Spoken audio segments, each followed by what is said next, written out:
It's the Underpowered Hour. On this week's show, Royal Rovers at Pebble Beach, JLR spending money with the police, and we talk about what to look for when buying a collectible Land Rover. And now, without further delay, here's the show.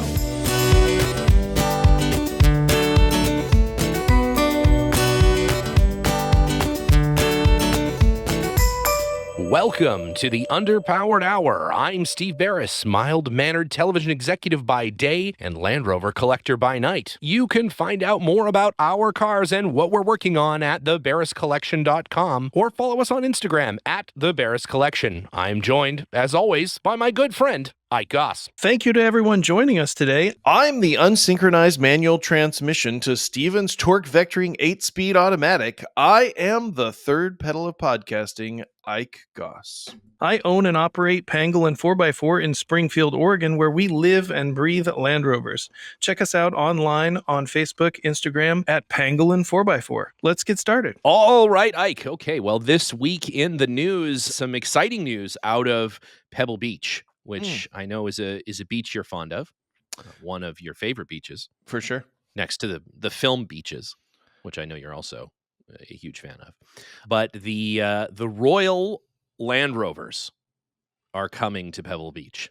Royal Land Rovers going to Pebble Beach. Yeah. This is a big deal. It really because is. they haven't previously allowed four-wheel drives at Pebble Beach, I don't believe. So I think that's true, kind of a thing. This is kind of a seminal moment in automotive history and the celebration of classic cars that, finally these utility vehicles are getting their due, maybe a little bit. That's exactly right. Yeah, that's exactly right. And it's, a few of our absolute favorite Land Rover people are involved in this particular project. Of course, Mr. Land Rover himself, Michael Bishop, is involved. And of course, coordinating from the Land Rover Classics group there over in the UK. And I he's think actually coming over this summer. I think Michael's kind of spearheading this effort to get these Land Rovers all in one place at one time. And, for those of you who are of the, hoity-toity set, don't worry. Yep. These are Royal Land Rovers, not just any Land Rovers. That's exactly right.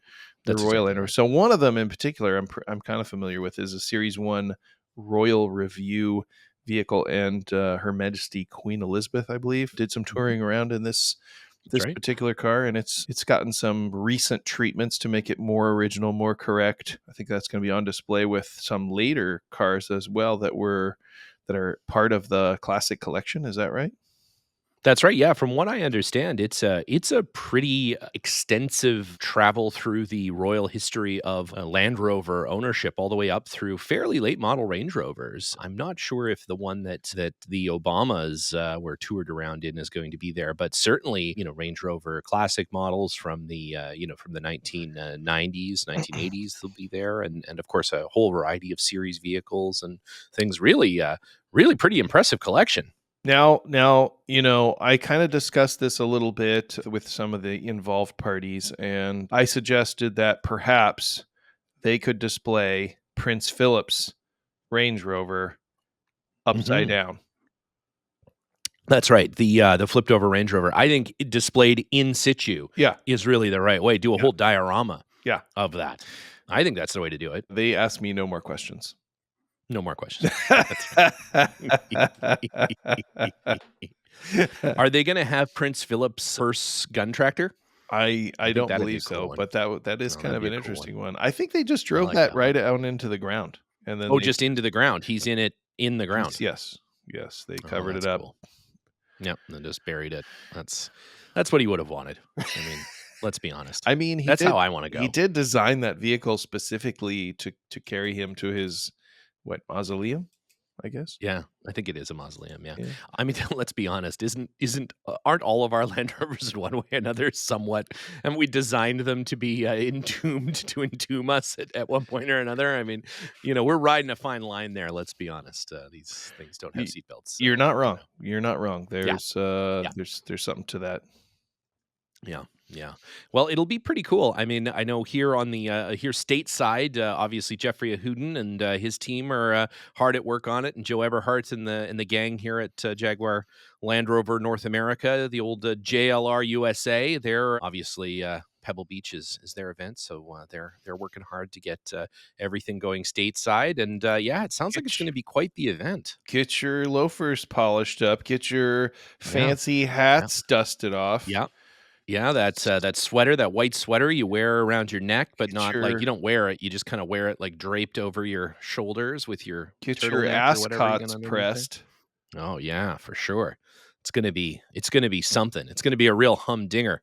Let me tell you. Out at the old Pebble Beach there, the concourse d'elegance Speaking with of humdingers, mhm. I Yes. understand that Land Rover is combating vehicle thefts in the UK in a new and different way.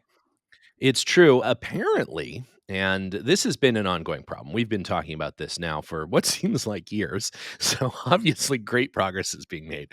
That, they've now decided to really take a step up on this. They are now investing £1 million into the British police force to stop these rampant Land Rover, primarily Range Rover thefts. Yeah, I don't know what that means though. it What do you doesn't what is it?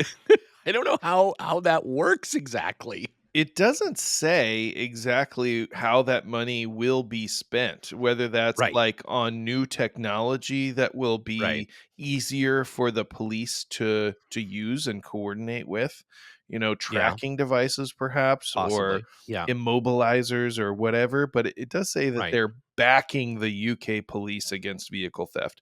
So are they right. providing the police with hardware of some kind, or are they just More giving them extra advanced, money? I don't know. My hope is that it's a RoboCop-like situation. They're setting up their own police force of, half man, half Land Rover, cyborgs, to combat vehicle theft. Mhm, mhm. That's my hope. That's my hope. So it says, Because according to Land Rover's estimates, only 0.3% of new Defenders have been stolen since 2020. well, that's not bad, but 100% of new Range Rovers have been stolen. There's not one new Range Rover that hasn't been stolen, apparently, so It says since January 2022, only 2% of new Range Rover and Range Rover Sport that's models have been stolen. what's the national average for any other car? Is this just something where Land Rover has gotten sort of a call out here that's not like, what about a Kia Sorento? Well, does anybody want I mean, does anybody even buy a Kia Sorento? I don't Maybe know if that's they something to sell look the at then. Sorrento in the UK, but Oh, right, okay, so fair for enough. every Right. with like 300 vehicles, one is stolen, according to their numbers. Those numbers are That doesn't provided by Land Rover. Oh, right, okay, fair enough. That doesn't seem, like, extraordinarily high, but I guess I don't know. I don't know what the national average of, like, let's say well, here in the United States, I wonder what that is. I'm gonna ask ChatGPT right now what how many Land Rover Range Rovers are stolen here in Sold. the US.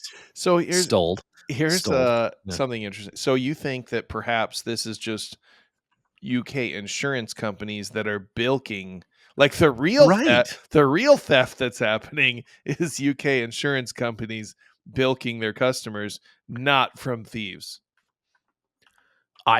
Is it possible that that's the thing?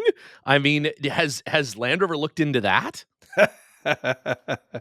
I mean, Yeah, so is this just a whole thing, or is this something that maybe is a problem looking for a solution? So this anti-theft program is Yeah. supposedly because of soaring insurance premiums and lack of coverage on that part of insurance companies for these vehicles. But what are those? Yeah, how do those numbers compare? We don't know, right? Do you get any information? You send that down to the Well, research it's team. not so yeah, yeah, so ChatGPT is coming back with some information. It is the number one stolen vehicle amongst luxury cars here in the United States as well. Oh, in the United States as well. Nice, It is, yeah. nice. I'm just looking at it Worldwide, here. It is, yeah, worldwide. It is also the number one stolen luxury vehicle we're number here one. in the United We're States. number Okay, one. yeah, we're number one. Okay, all right. So I take it back then. Yeah, so that's probably fair. So okay, build a RoboCop then. I guess to protect your Range Rovers. It's a worthwhile So investment. what's Well the done, next JLR. what's the next vehicle down the list though? Like The top if of you're a the thief and you're going into a car park and there's yeah. not a Range Rover, what do you steal instead? I don't know. Let's find out. Let's ask ChatGPT. We should really just get the speaking. Oh, I wonder, can you do that? Can you get the speaking version of ChatGPT and like pipe it into a podcast, Are you or is suggesting that that is we're that going to be replaced by robots?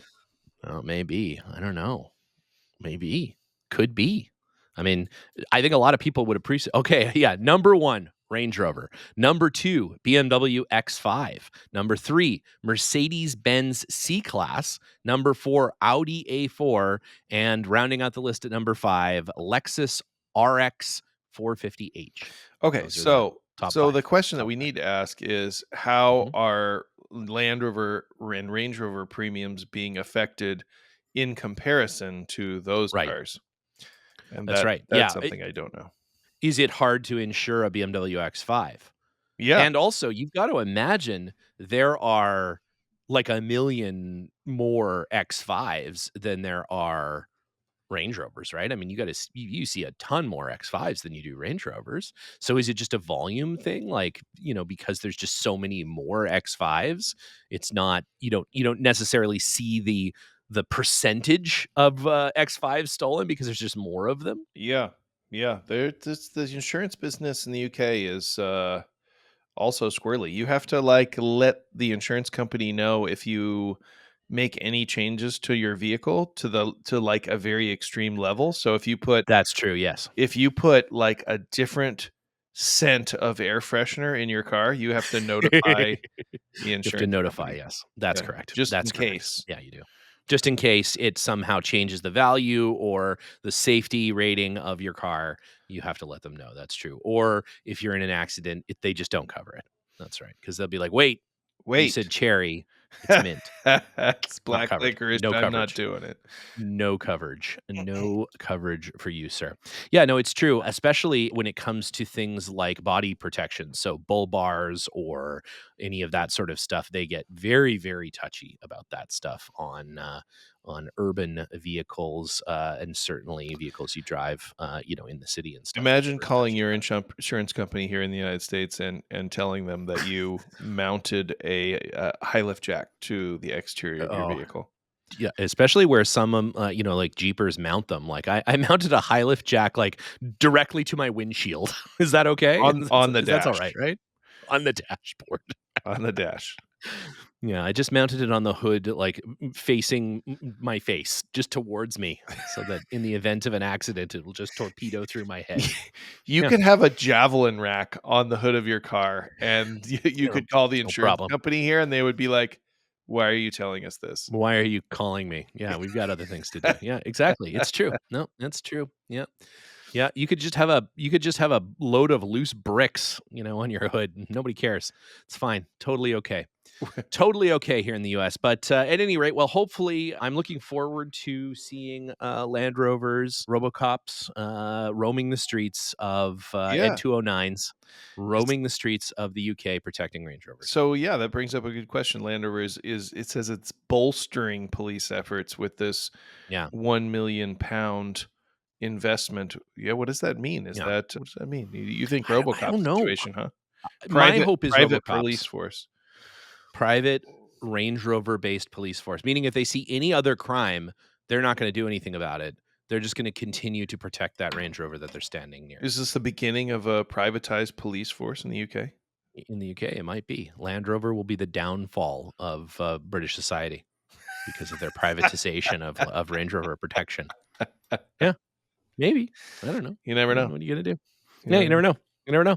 Speaking of privatization of Land Rover protection, this is a very popular segment. I will say this in our long-standing segment of what to look for when buying. We've gone through all kinds of interesting things. Pretty much every series of Yeah. Land Rover. We've gone through some of the. We've had some of our good friends on, Joe from Lost Cottage Ranch, talking about what to look for when buying discoveries and things. We finally come to some of the more eclectic sort of conversations. So this week, what to look for when buying a collectible Land Rover, which of course it's kind of that's kind of subjective because Very, collectible is sometimes in the eye of the beholder, very because collectible to me might be different than collectible than collectible to you. But I think what most As, people mean as the when guy you say with a Freelander that doesn't run in front of his garage. I think that is highly collectible. First of all, I think that's You're not so. wrong. Yeah, if you want to say scarcity makes collectability, then man, that Freelander, it checks all the boxes, my friend. That thing is that is key collectible. That Freelander. I do have to get it all revved up because Nick Dimbleby will be here on Friday visiting the workshop, and we've got to go for a ride in the Freelander, as that is Nick's favorite Land Rover. So we're definitely gonna have to take her out for a boot. So You can't believe you're putting that national treasure at risk, and by national treasure I mean Nick Timbleby. well, I think that's subjective. So we'll just have to see. But yeah, so I mean, first off, I think that you do have to look at scarcity. So how many of the vehicle did they make? Right? Is this a vehicle where like a Nata 6-cylinder, they made 811 of them, and that's a known thing, right? There is a published factory record that said they made exactly that many of that car, or a pre 1500 Series One, maybe the first 1500 rather Series Ones. Those are a known amount of cars, or is it something like maybe one of these weird runs like the Bug Eye Series Twos, where we don't really know how many exactly were made because it's somewhat undocumented. There seems to be sort of a kind of a lot of them, maybe, but they are they're sort of collectible. They're a unique thing, and that may or may not affect their value. Certainly, I think the Nata 6-cylinder cars are quite valuable because of the type of car that they are, and they're very unique, and because of that, they're very sought after, and they have a very kind of collector community that is grown up around them with a registry and all of that sort of stuff. But yeah, what do you think? I would say, it's a consideration, how many of a particular vehicle were made, but, rarity doesn't always Mhm. mean that it's valuable or collectible. Yeah. So, an example might be a Land Rover baggage handler, you know? Yes. The Right. Land Rover baggage handler is very rare, very unusual. They only made, Extremely rare.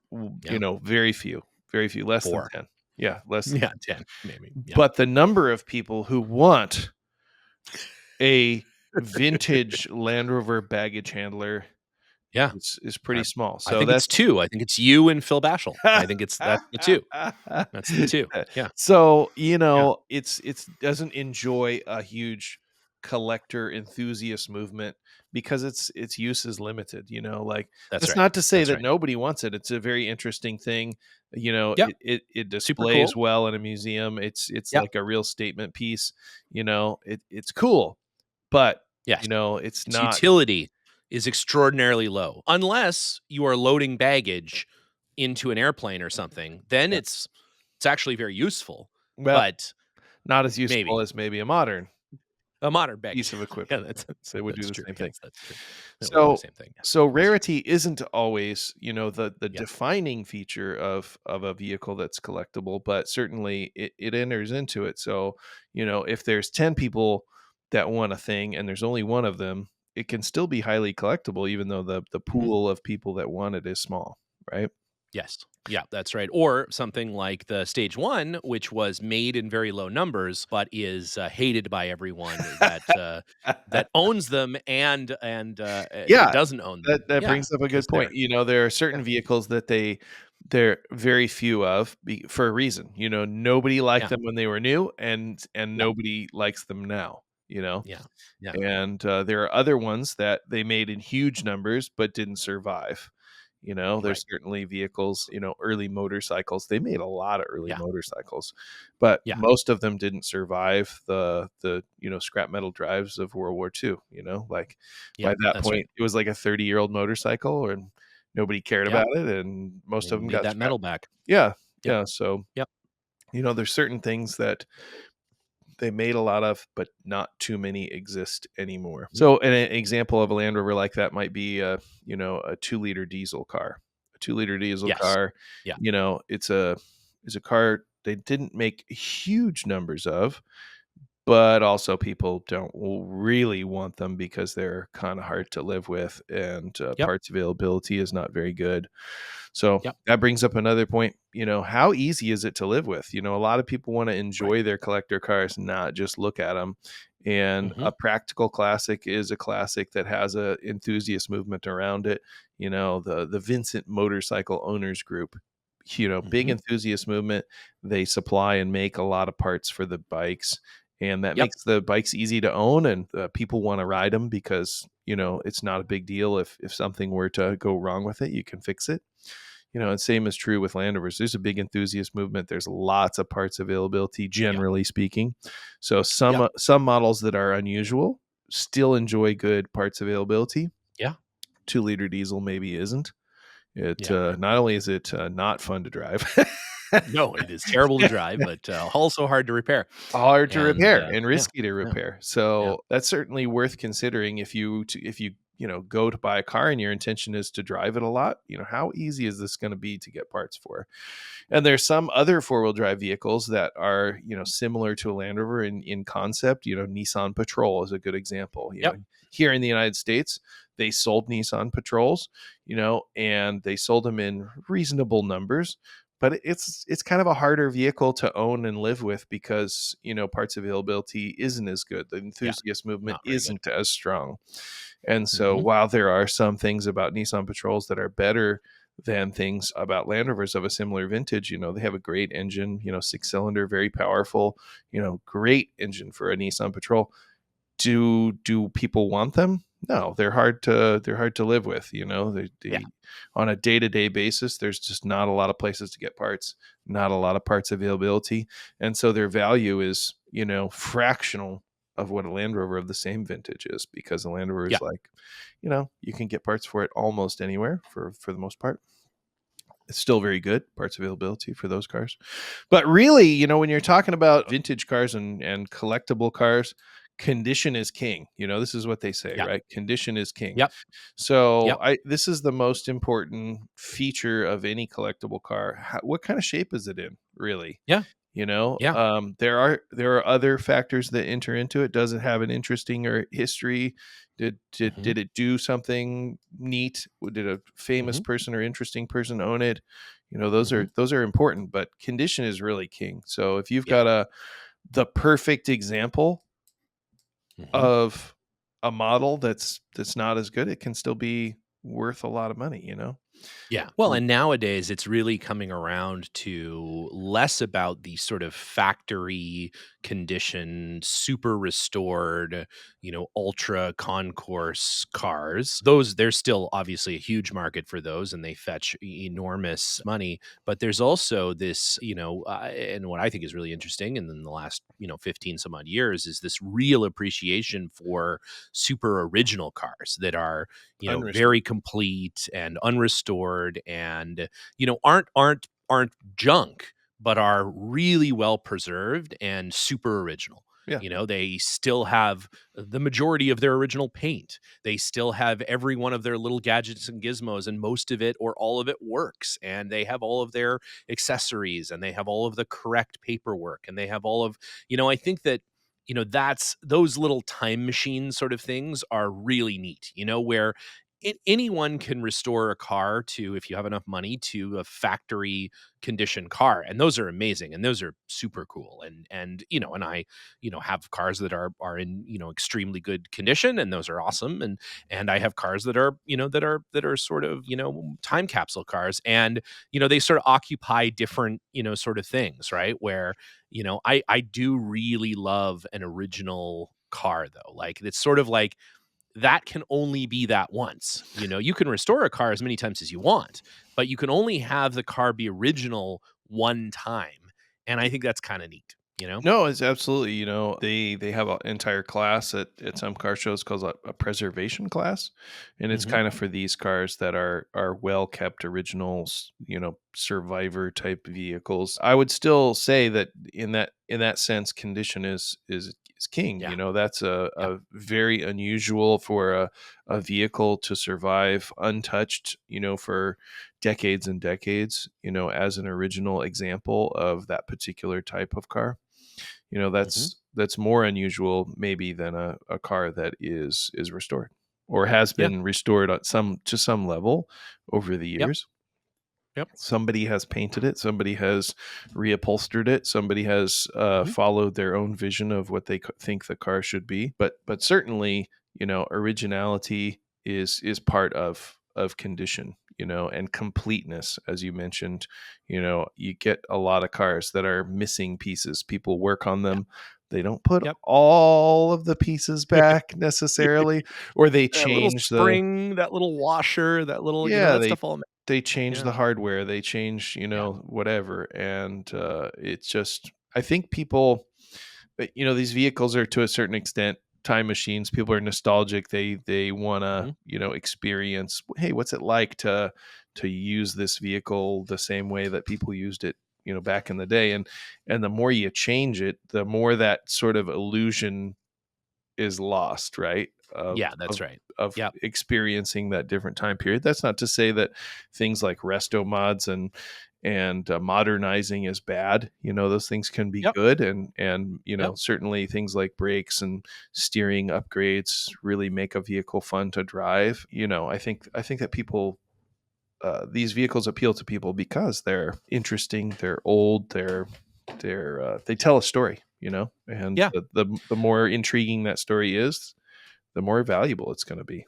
The more valuable it is. Yeah. And to your earlier point, I think then there's of course the sort of provenance of the car, right? When you have a vehicle that was, let's say first of all was involved with Land Rovers was involved in some type of, event or expedition or something, Yeah. the more information you have about that and the more, sort of history you have, the more paperwork, the more photos, the more documentation that you have that links that vehicle directly to that, the inherently more valuable it is, right? So, for instance, with the Camel Trophy cars, the every Camel Trophy car is documented with the Camel Trophy Club in the UK, and the folks there do an absolutely amazing job. They are obsessive about tracking every plate number, every VIN number. They know what the cars have done. They know what they did after they were on their events. They know what pre-scouts they were on. They know everything about them. And so that's a great example of an enthusiasts organization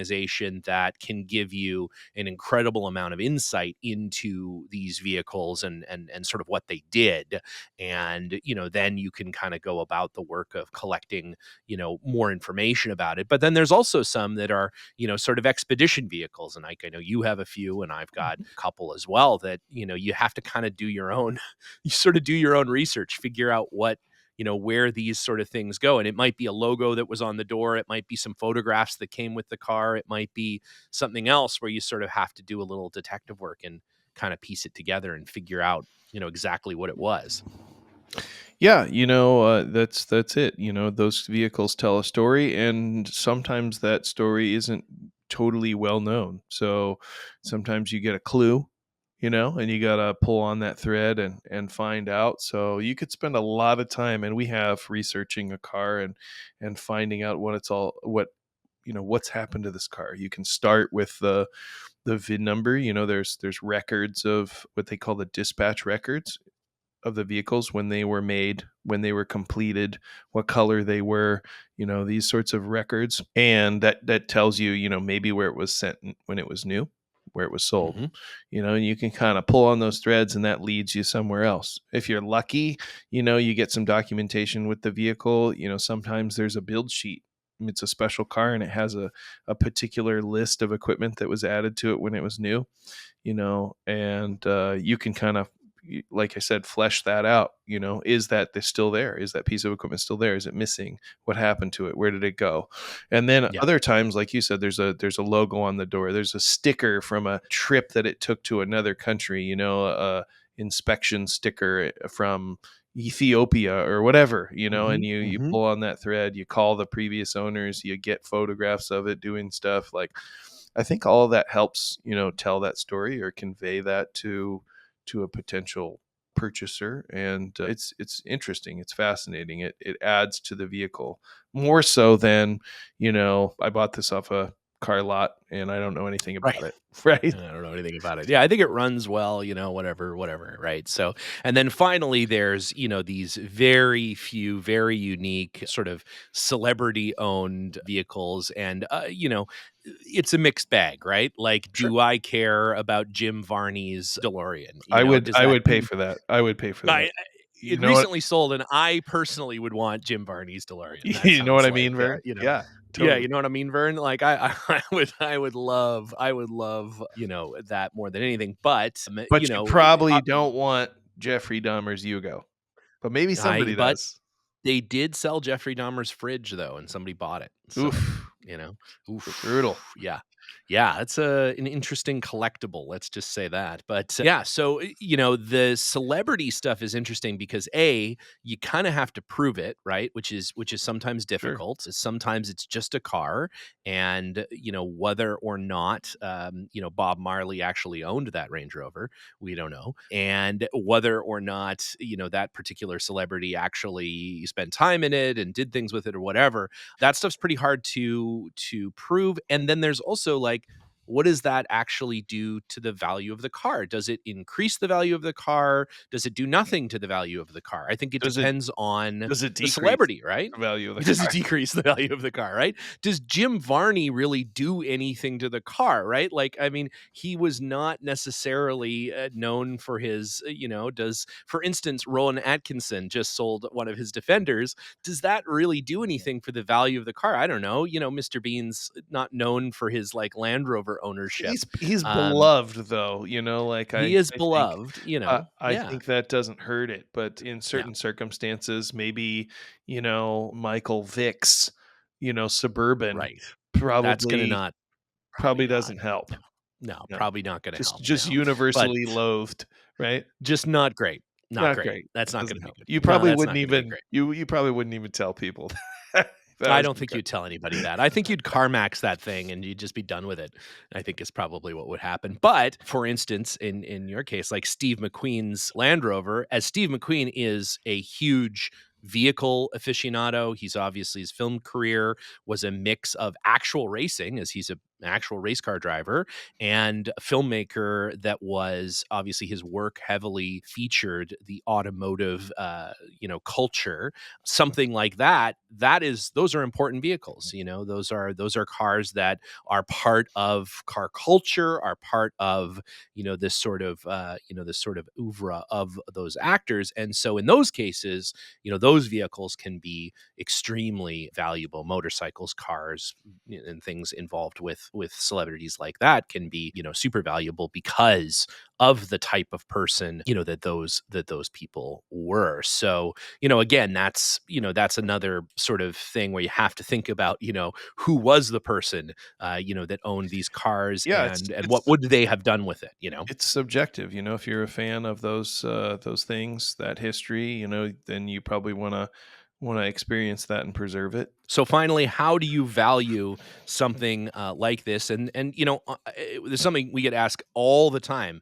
What is this worth? How do we value this? Almost every And day. they almost every day. And the honest answer is, I mean, there are some, things you can do to just value the condition of the car. Obviously, the better condition it's in, like I said, the more complete it is, the better off it is. But when it comes to subjective things like who owned it and what it did and those sort of things, it really is up to what will the market pay for it. It's if there is a buyer that is into that particular celebrity, or is into those particular type of races, or is into that particular type of event, and you happen to find each other, then you may be able to get a better price for the car than if you're in the market when there isn't anybody out there looking for that. Certainly the market for camel trophy cars in the last year has been very healthy, as I don't think one has sold for much under $100,000 in a while. That just speaks to the scarcity of those cars and the community that is willing to pay for them. But 15 years ago, there was camel trophy cars selling for $20 or $30,000. So it just depends. It depends on the time in the market. It depends on the scarcity of the vehicles. It depends on the number that are on the market. And Best you know, way to figure out what a car is worth is to sell it. yep, exactly. I mean, if you look at its principle of accounting, it's worth $0 if it's never been sold, right? It only has value once it's been sold. If you remember back to your 101 accounting courses, it's $0. The difference between finance and accounting, it's $0 until it's been sold, because you don't know what it's worth until you sell it. So it's one of those things. You take those things into account. You take pedigree into account. You take condition into account. Obviously you take things like, does it run, and has it been well maintained, and is it a good car? It is still a one vehicle that one has to thing that we run. yeah, one thing we didn't talk about a lot is location, right? Mm-hmm. And so this is something that, does enter into the equation in certain circumstances. There are places where these vehicles exist that are difficult to move them Yeah. from. Yeah. Argentina is a good example of Yeah. a place that it's difficult to export from. And I think Argentina lost a lot of culturally important vehicles, like Yeah. pre-war expensive cars, to people in the 60s and 70s who were exporting them to the United States. So they were like, hey, we got to put the kibosh on this, Mm-hmm. And so now it's very difficult to get a vehicle from Argentina, to export it from Argentina. And so Yeah. maybe if you were to find that 107 wagon that you've been wanting, but it's in Right. Argentina, maybe Yeah. that car's worth a lot less than Yeah. one that is already in the United States, even if the vehicle's condition is the same, you That's know? right. Yep. So those are the sorts of things that you have to consider when you look at a car. Sometimes these vehicles turn up in obscure and weird places, Africa, Asia, and sometimes it makes it difficult or challenging to export those cars. And so certainly that can affect the vehicles. The circumstances in which it's kept, is important. Yeah, absolutely. No, and the idea of, once you've container shipped it over, and nowadays, really only full containers will ship. They don't like shipping half full containers. It's a difficult and complicated, sort of process to bring things around the world. And so yeah, it all factors in, and it all adds complexity and cost. And so when you think about it, sometimes that little bit more expensive, or even sometimes a lot bit more expensive car that's already landed and titled in the United States, is often at the same, or even could be a little bit cheaper than something that looks like it's much cheaper in a different country. So Yeah. Beware of that real good deal in Iran. yeah, It's exactly. it's gonna be a headache. It's gonna be heartache. By the time you've served out your Iranian prison sentence for spying, then you'll. I don't know if you'll appreciate that two-door Range Rover quite as much. So we'll see. Yeah, we'll see. Speaking of Iranian prison sentences, everyone's favorite segment back in limited supply, as we're tapping the bottom of the keg here. But celebrity Land Rover owner of the week this week, very famous and also a contemporary lad here, who happens to be very active in the Formula One circuit right now, doing very well. Young Mr. Lando Norris, driver for the McLaren Formula One team, has just taken delivery of a brand new, old, restored, resto-modded Land Rover Defender 90. What And this one has been designed for him by none other than Retro Automotive, which we've talked to and about many times.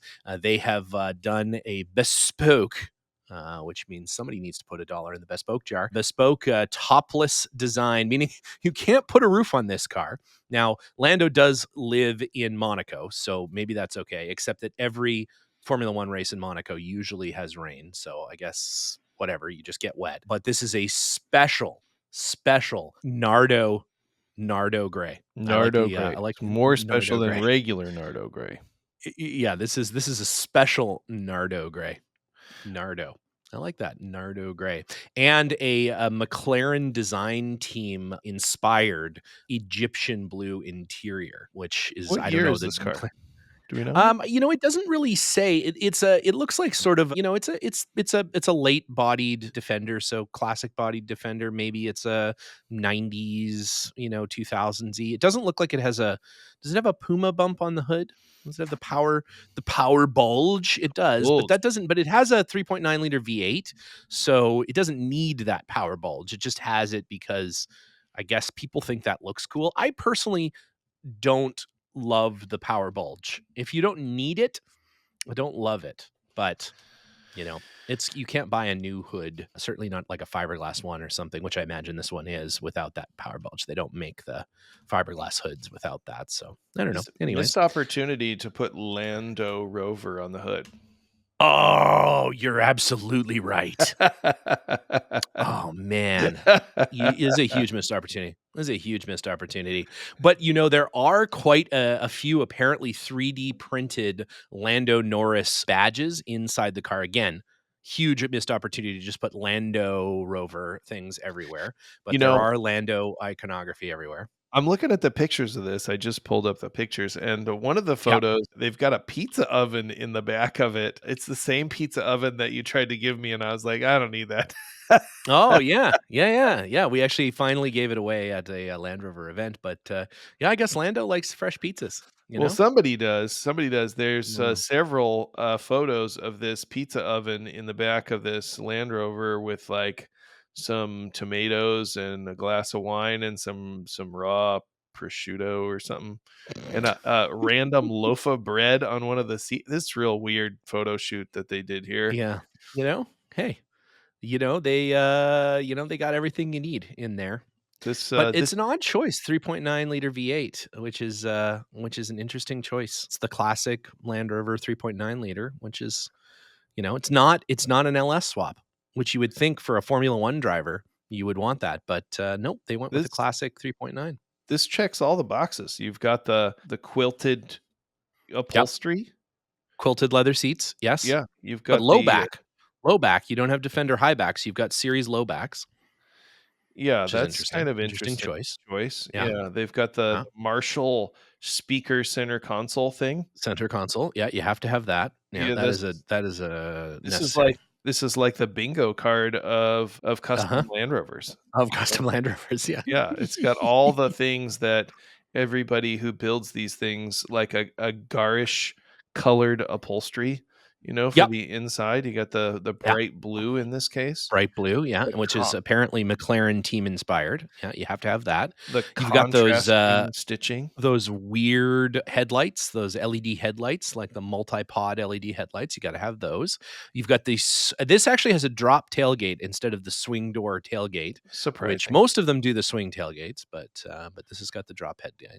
You've got no ability to put a roof on this at all, which is very important.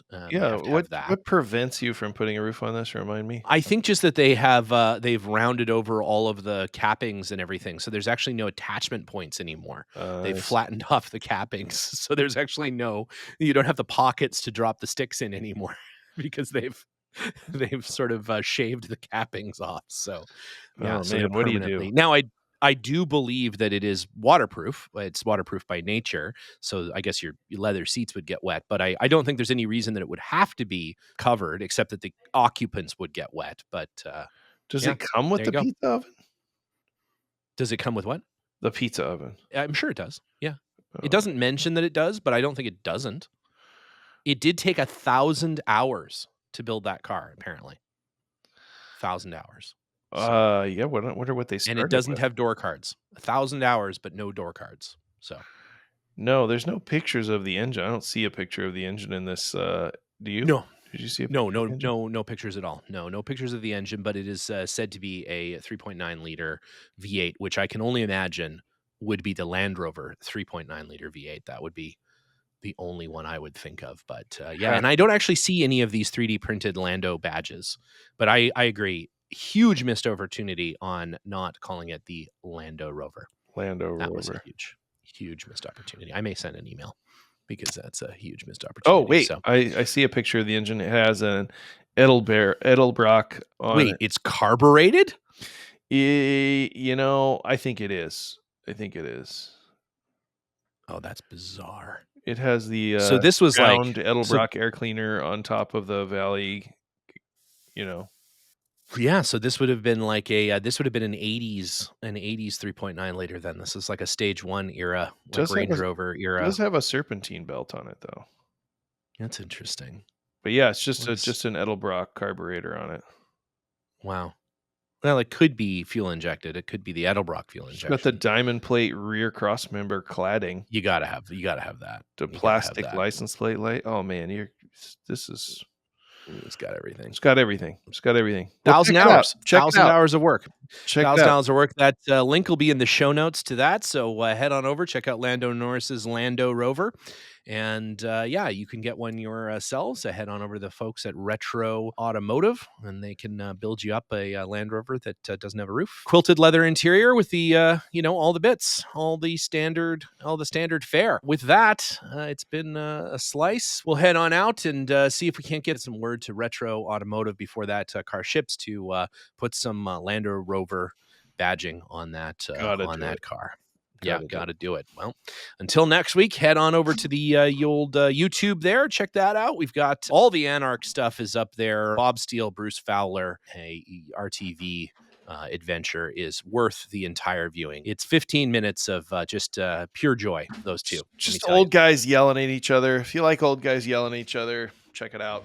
Wow. There's certainly no better. And great intro from John Kosich there at the Center Steer podcast. And man, the ride along video that John provided, it really puts you in there. So you're in the moment. Let me tell you. He Can't believe John didn't get thrown out. Yeah. Oh, like several times. Yeah. He All really right, took man. one for the team. All right. We'll see you next week.